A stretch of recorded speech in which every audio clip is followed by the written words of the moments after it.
Okay. Okay, welcome everybody. I'm Laura Madrigano. I'm the creator and author of Heal SVT Naturally, and I am very excited today for the beginning of our Meet the Expert series that I want to bring to our community so that not only can you hear my perspective on different ways that we can heal SVT naturally and take an alternative approach, but to start to bring in other practitioners who have a unique perspective on this topic. And I'm excited today to have with us Ananta Ripa, let's see if I get it right, Ajmera. And she is an Ayurvedic practitioner that I came across while I was listening to the Emotional Eating Summit. And I reached out to her to join us and to gain her perspective on this topic. So I'm excited to welcome you today. Thank you for being here.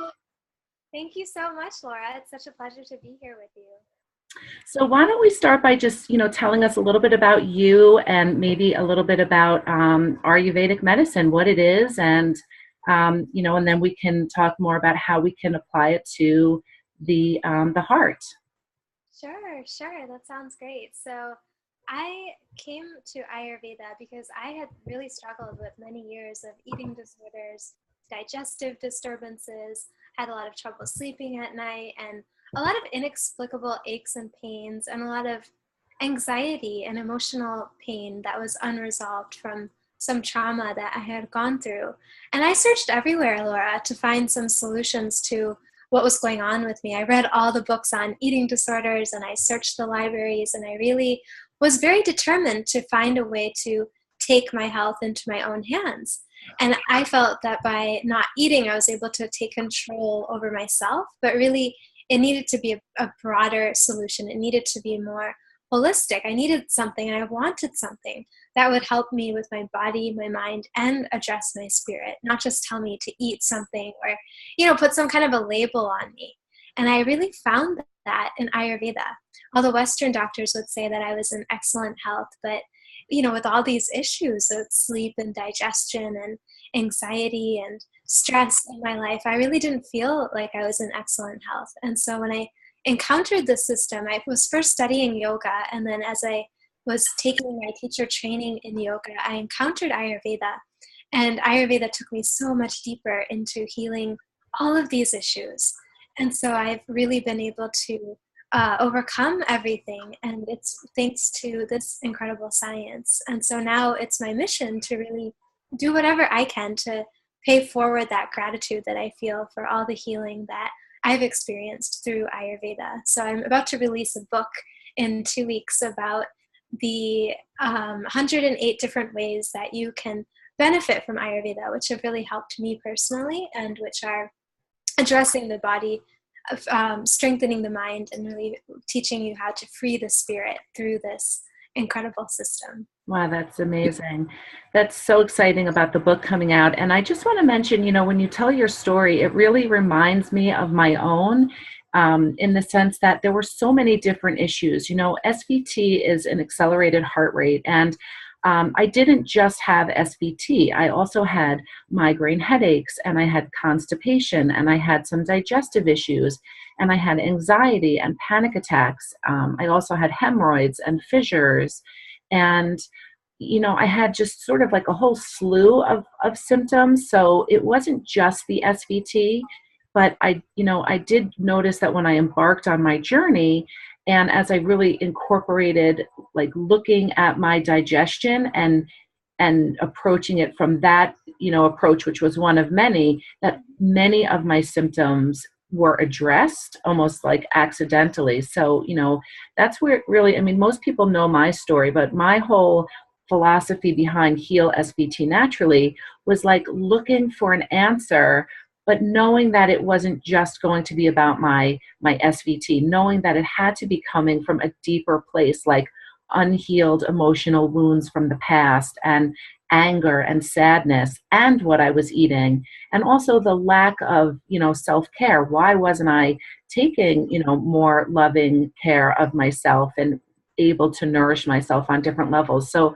I love your perspective, because I think this really speaks to my approach, which is looking at things like a whole body experience, mind, body, spirit, not just like solidifying, okay, accelerated heart, why do we have this and what can we do about it? But what are the root layers of this, issue? And so that is what I am very excited to learn about through Ayurveda and, through our conversation. Yeah, it's amazing that you say what you did about digestion, because in Ayurveda, digestion is actually the key to good health. So whenever we meet people one-on-one to do consultations, no matter what issue they come with, whether it be SVT or some kind of skin-related issue or, trouble sleeping at night, the first things we always want to know is how your digestion is. Because when we can heal any imbalance in the digestive system, we're able to really go to the root cause of health. And when we heal the digestion, all these other symptoms have a way of subsiding, because the digestion impacts the whole body. It impacts the functioning of all of the organs in the body and the healthy presence of all of these parts of the body, including the heart. So digestion definitely is the key. And that's amazing, because intuitively I was drawn to that and I talk so much about it. And I think where I'm at right now is almost like trying to bring more evidence and more understanding to our community. So here, Ayurvedic medicine, I mean, you can tell us a little bit about it, but this is like more than 2,000 years old. I mean, and you are saying that the first thing that you look at is digestion for the root of every illness. Yes, indeed. Actually, Ayurveda comes from two root words, Ayush, which is life, and Veda, which means knowledge or the study of. So Ayurveda actually is as old as life itself.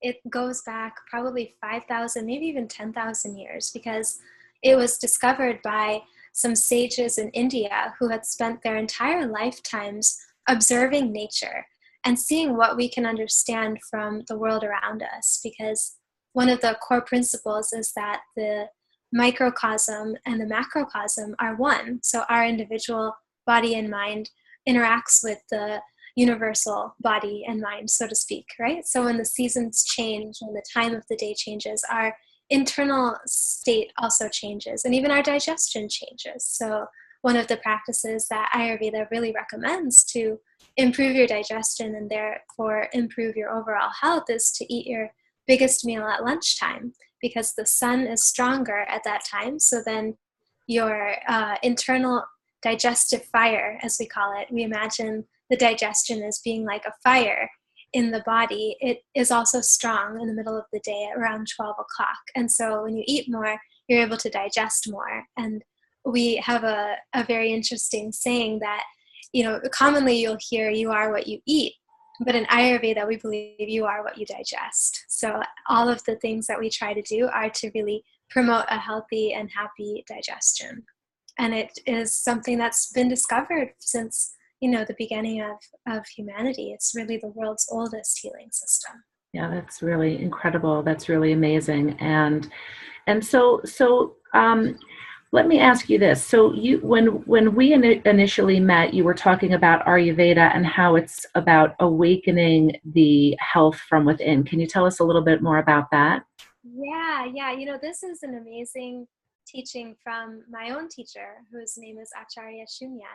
And she also has a book, actually, that recently came out called Ayurveda Lifestyle Wisdom, which goes very in depth about Ayurveda, whereas mine is an introduction. Hers, takes you to that next level. And she really has brought this understanding back to Ayurveda, that the science of Ayurveda is much more than just medicine, albeit all natural, without symptoms, and really wonderful and close to nature.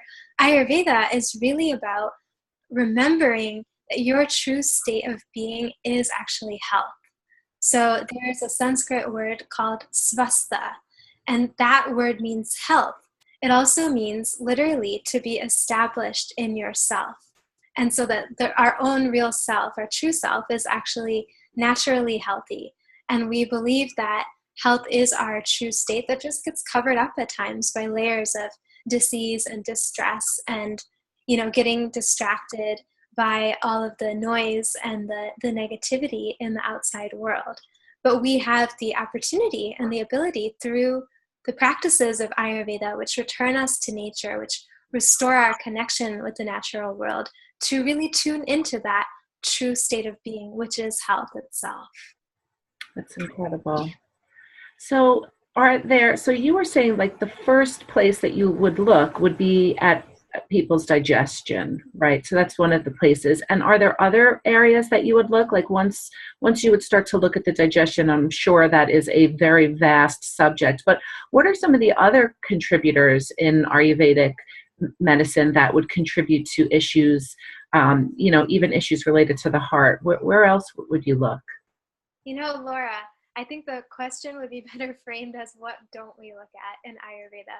We do a very, very thorough intake on pretty much everything about a person's life, because the more we can get to know about a person and the kind of work that they're doing, the kind of relationships that they're having, the kind of background that they have, any past, history of health related or emotional, disturbances in life is really important. We look at the skin, we look at, we look at the physical characteristics. We'll take a pulse examination. We really observe the person. We do a very thorough process. So like an intake session would take usually an hour and a half, because we ask so many questions to really understand a person and where they're coming from, what history they have, and also to understand even the nature of their thoughts. What are the contributing thoughts to the habits that they're forming? There's a quote in the ancient Upanishads. People might have heard it, but they may not know where it originates, but it comes from this ancient text, which is from the Vedas, which is from the ancient Indian civilization. And it says, when you sow a thought, you reap an action. When you sow an action, you reap a habit. You sow a habit, you reap a character. And when you sow a character, you reap a destiny. But it all starts with your thoughts. And so our mind is considered a huge agent in creating both health and ill health in Ayurveda.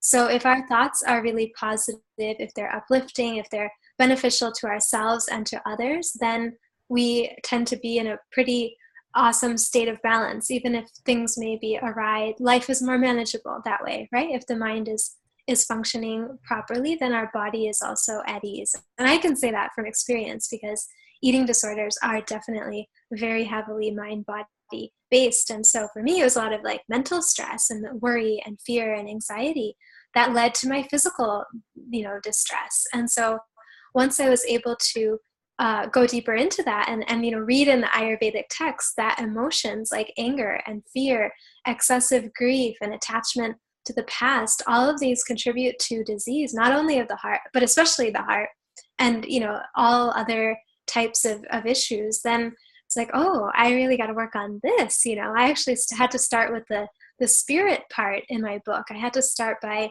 really building up my willpower to be able to then make all the diet and lifestyle changes that are recommended by Ayurveda, because the mind is such a contributor to our health. And so we really try to understand that as well. Like, what kind of thoughts do you think? What kind of repetitive emotions are coming, and what triggers those emotions, and how can we then first become aware of it, and then in that awareness, how do we then start to transform the thoughts, and that's where the science of yoga is a sister science of Ayurveda, and it teaches about sutra. There's a sutra in the Yoga Sutras by Patanjali that says you have to actually think the opposite. When you're disturbed by a disturbing thought, the practice is to cultivate a thought of the opposite. And so like this, we have so many different ways to address the mind. But I think, especially in these days, the mind,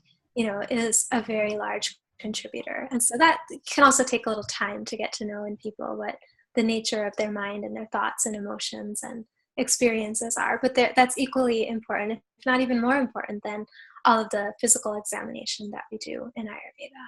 Yeah, this is so interesting, because again, this is one of the philosophies that I'm introducing people to. I keep going back to body, mind, spirit, and I use my own self as an example, which is that I absolutely began to address dietary issues with my own eating when I really got serious about healing my SVT from a natural approach. But I cannot say which was more important, the dietary or the work that I did on my mental state, my emotional state. And it's funny, I don't talk quite as much yet about that as I would like to, because right off the bat, so many people have such issues with their diet. So it seems like the diet takes up such a large portion of our discussion, especially like in the community. When I'm working with a client one-on-one, we get way more into the emotional. I call it the 4 layers to healing.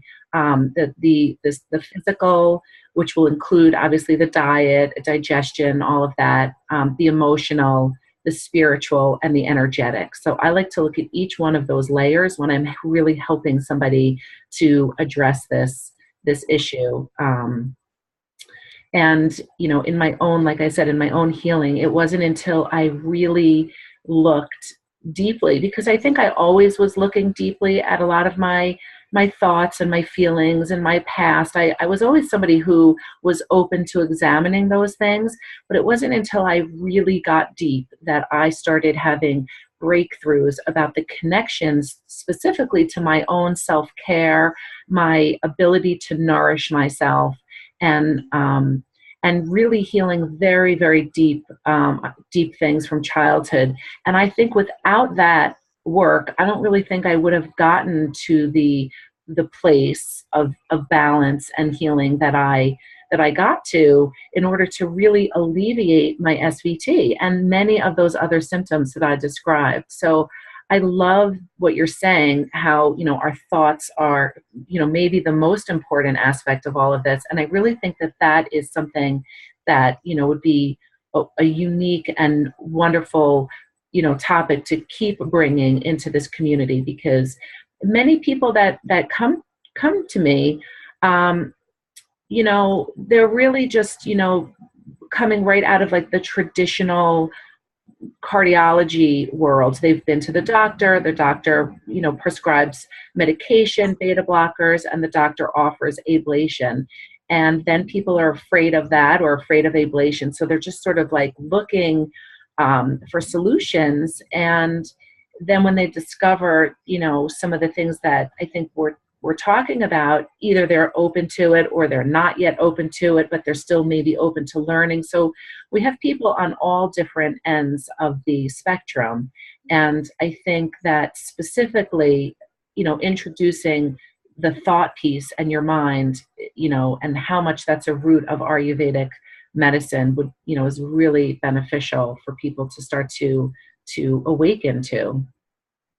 Definitely, definitely. And I think we talked earlier that it would be great to do a series where we can go into Ayurveda's practices that help to heal the body, that help to heal the mind, and also free the spirit, so that we can really, give each dimension the value and importance that they deserve. And to echo what you were saying and what you've developed as your philosophy for the work that you're doing, Ayurveda also holds that health is 4-dimensional.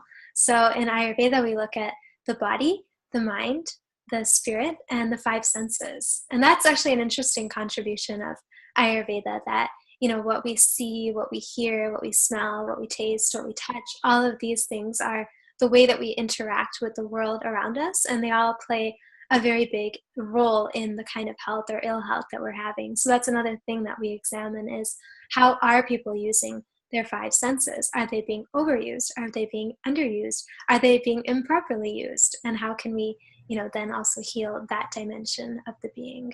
And along with that, we also look at daily and seasonal practices that anybody can do, irrespective of the condition or lack of condition that they have, to really be healthy. And I think that's what's so exciting to me about Ayurveda. And that's what I've written my book about, is all of those practices that any person of any constitution can really do in their daily life to activate and awaken that health and reclaim our birthright to good health.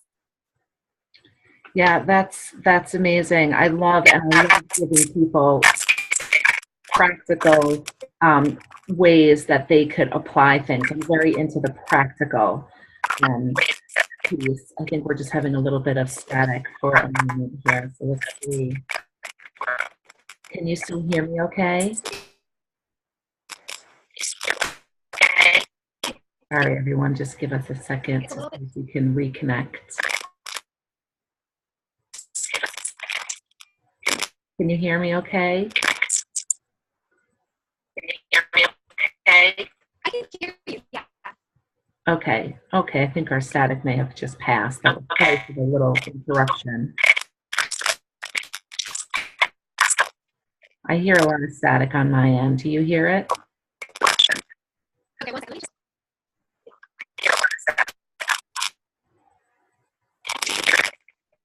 Yeah.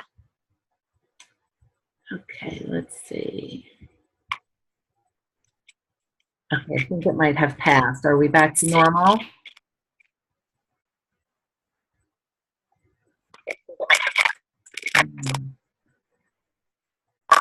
Almost.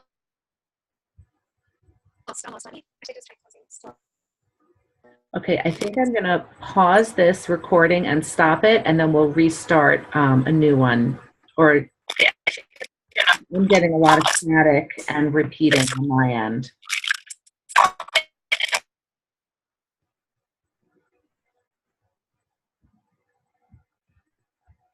Let's see, let me just pause. Okay, everyone. Sorry about that little static. So just to keep our talking, in case you missed what I was saying, I was just saying that I really like that it sounds like you're giving people practical ways to apply this knowledge and information, which is one of the things that I also really try to do, is not just, talk about it, but give people actionable steps that they can take, practical things that they can apply to their life every day to make these small changes that will result in improved health. Wonderful. Yeah, and the other thing I just wanted to mention too, when you were talking about thoughts and the importance of the mind in all of this, I was thinking about it and wondering if you think that that is similar to the law of attraction. I'm sure you've heard a lot about the law of attraction. What you think about, you manifest, and really to manifest, you have to be feeling those things first. So one exercise that I take people through is I really try to look at, well, what are you experiencing right now? And then what would be the opposite of that?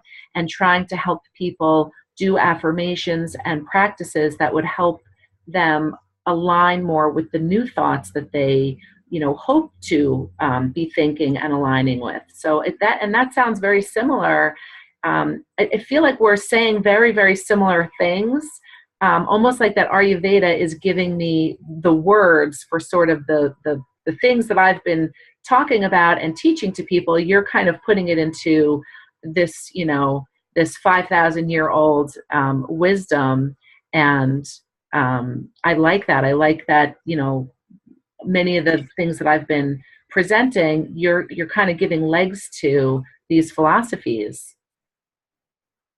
Yeah, totally. And I think the way you described law of attraction definitely sounds in alignment with what we try to practice and teach people in Ayurveda, which is about changing the thoughts, first becoming aware of them and then imagining the opposite. It's a little different than, I think, some of the things like where you just think about, a car and a car appears, but it's more of going to the root of your thoughts and really, yes, practicing affirmations. That is actually one of the 108 practices that I have in my book, is the power of chanting inspiring mantras. So you can, chant sayings that really uplift you and that plant positive new seeds in your mind and in your heart.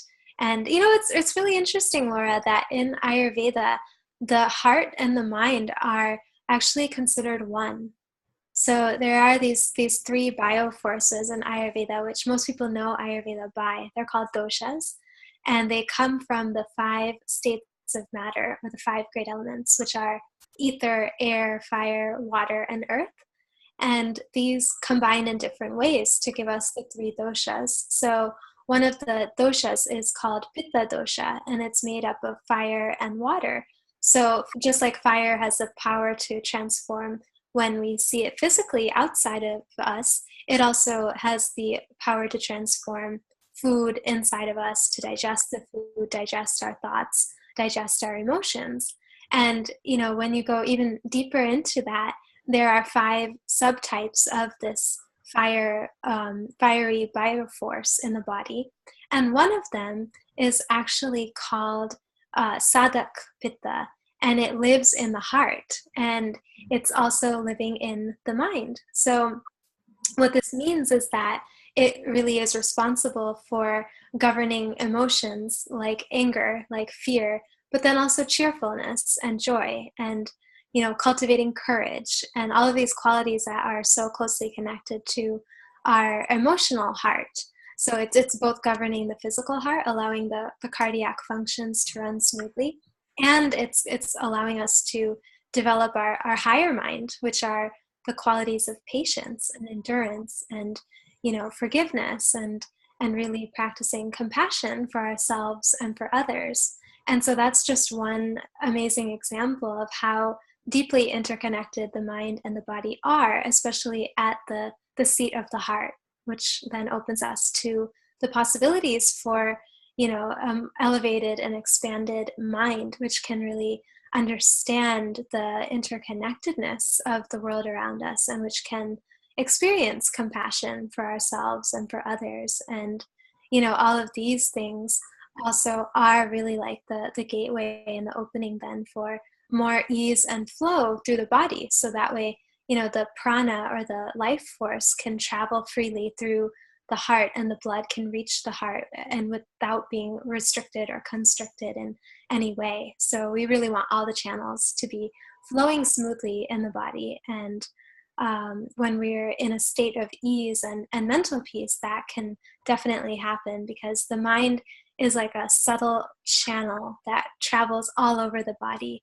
And so if there's a lot of negative thoughts that are coming in to the mind, then those literally travel throughout the body and become, distress and disease, and especially in the heart. And the heart is also where we are having immunity. So immunity is deeply connected with the heart. And in Ayurveda, it's imagined to be like these 8 drops that are located in the heart. And they give you vitality, they give you courage, they give you strength, physically, emotionally. And if you are less on that immunity, then you suffer, and you have things like SVT. But you can also build your resistance by thinking positive thoughts, like you were saying, and by waking up early in the morning, by eating certain foods like pomegranates are really wonderful for boosting your immunity and also improving your heart health. And so we have like this so many different ways to build up your natural immunity, to build up your resistance to disease, and really connect with the positive qualities of the mind, and feel that cheerfulness, and feel that joy and that courage that we need for our day-to-day life, and to really live in a healthy way. It's really amazing. There's so much to learn, and it is so fascinating. Like I said before, I feel like, Ayurveda is giving us, the foundation for some of these philosophies. And I absolutely firmly see it in my own life and in many people that I work with, how intricately related your thoughts are to your heart health specifically, because you stress. I mean, people acknowledge what a contributor stress is. And I talk about like acute, immediate stress, and also long-term stress, long-term unresolved issues. I mean, I personally, many years ago, have gone into an SVT just from like immediately seeing something that gave me like stress immediately. And I went into an SVT. And one of the things that you're talking about also is just, anxiety, which is the mind, which is such a piece of SVT. It almost, many people ask this, which comes first? Does the anxiety cause the SVT, or does the SVT cause the anxiety? So whichever way you look at it, they are extremely connected, and people need, I think, a lot of support in both. And again, diet sort of helps support that, reducing sugar, and just so many other things that can help with, address both of those things simultaneously. Yeah, definitely. I mean, they're so Yeah.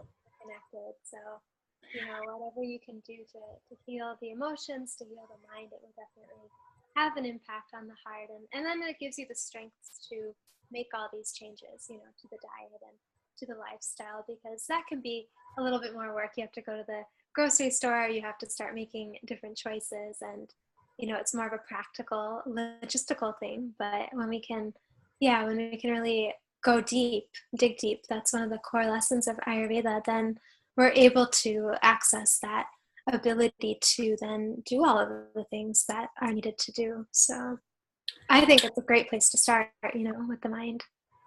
Wonderful. So tell us a little bit more about your book. So for somebody that has been watching this and they are interested, your book is coming out in April 15th, or when is it coming out? It officially releases on April 18th, and Okay.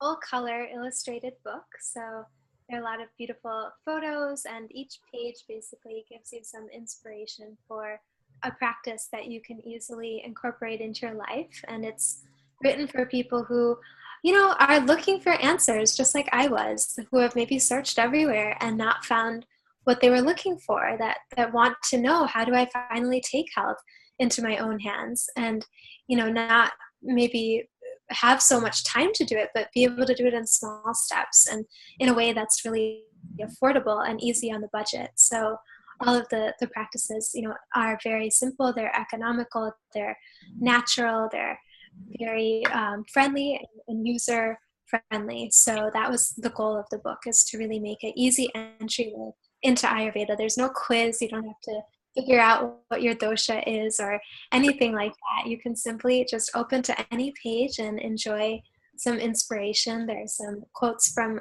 students of mine in the probation departments and from Stanford University and some of the other conferences and places where I've been teaching Take Health into Your Own Hands staff trainings. So you can get inspired by real people who are benefiting from all of these practices and, really, really enjoy. I absolutely love that. I love what you're saying, because that phrase, take health into your own hands, is really another whole philosophy that I am bringing to people. Going to the doctor after doctor after doctor, somebody that's not really, able to piece all of these pieces of the puzzle together, or just that act of placing your health, your future, how you're feeling into somebody else's hands, and waiting for them to fix you or heal you or give you a pill that's going to make this go away. It's really just not how it works. It's not how it worked for me. And I call it like, helping people feel more empowered with their health. So I love that you're saying that. How can you take your health into your own hands?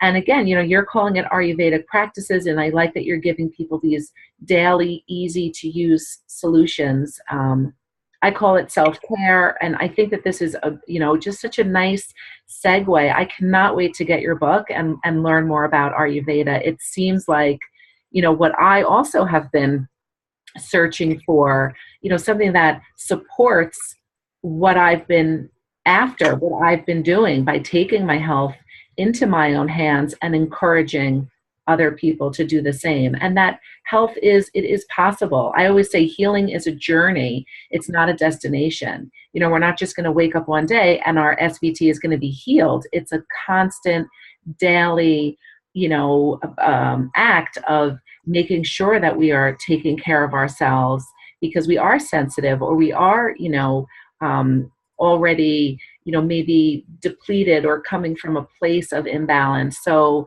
I don't think that this is something that you just fix and it goes away. I think it's something that we have to maintain through, constant preventative measures, but not ones that should feel annoying or, like a burden, things that help build our health. I love what you're saying about awakening the health from within. Yeah, and that's another thing, Laura, that I really try to do with my book, is to make it an invitation to actively build your health. So even like thinking of fighting disease is pretty exhausting.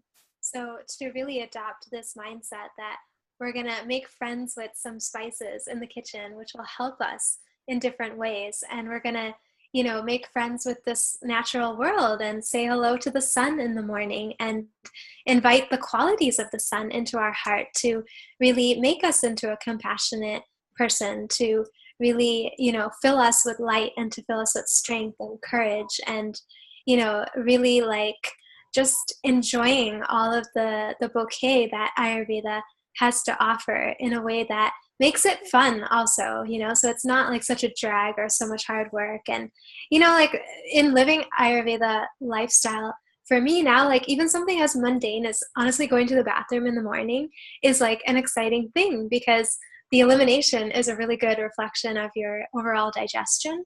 So ideally, you eliminate by 7 in the morning, and it'll be like solid and float ideally in the toilet bowl. And, there's like some descriptions that I've shared in my book about the details of that. And, it's like such a gross thing. I would have never like cared about it or even paid attention honestly to that before. But now when I like go to the bathroom, I have my elimination, like, yes, everything's flowing properly. Like things are looking up and I'm having a good day. And Ananta, I cannot tell you that I completely relate to that. It's another thing that I talk about. One of the very, very first things I noticed years ago was that if I did not have a bowel movement in the morning, I was much more likely to have an SVT episode. In fact, every one of my SVT episodes was on a day that I did not have a bowel movement. And I sometimes didn't have a bowel movement for 2 days or 3 days. And when I didn't, without a doubt, SVT. So, and that goes back to what you're eating, eliminating, foods that, that aren't agreeing with you, eliminating white sugar, everything white. That's, one of my things, but I completely agree. And I talk about, moving your bowels, the consistency of it, describing it all the time. So I'm with you on that. I must have been like, an Ayurvedic practitioner in a past life, because I am so relating to everything that you're saying. And, just to sort of wrap it up and leave on this note, but my intuition has been long pointing me towards Ayurveda. And by meeting you, by reaching out to you, I've followed my intuition. And I think that using and connecting with your intuition is a part of awakening health from within. It's a part of empowering yourself to take your own health into your own hands and not put so much weight or hope into, the outside, doctors that, may or may not be able to help you. So I think intuition is a huge piece of this. What do you think about that? Oh, absolutely, Laura. I could not agree more. And we all have it. It's like that quiet inner voice that whispers to us and tells us what the correct thing to do would be if we take the time to really tune in. So that's interestingly one of the practices in my book, maybe not coincidentally, right? That we want to spend some time in silence to be able to hear the sound of our own voice, because we all have some inner wisdom that is there, and it's ready to communicate with us, and it's ready to help us and to guide us to make the choices that will really bring us good health. So Ayurveda is also defined as a science that teaches you how to discern between choices or actions that will benefit you or not benefit you. And the way that it defines beneficial actions is something that benefits not only yourself, but others around you. So there's a sense of community already in the definition of Ayurveda.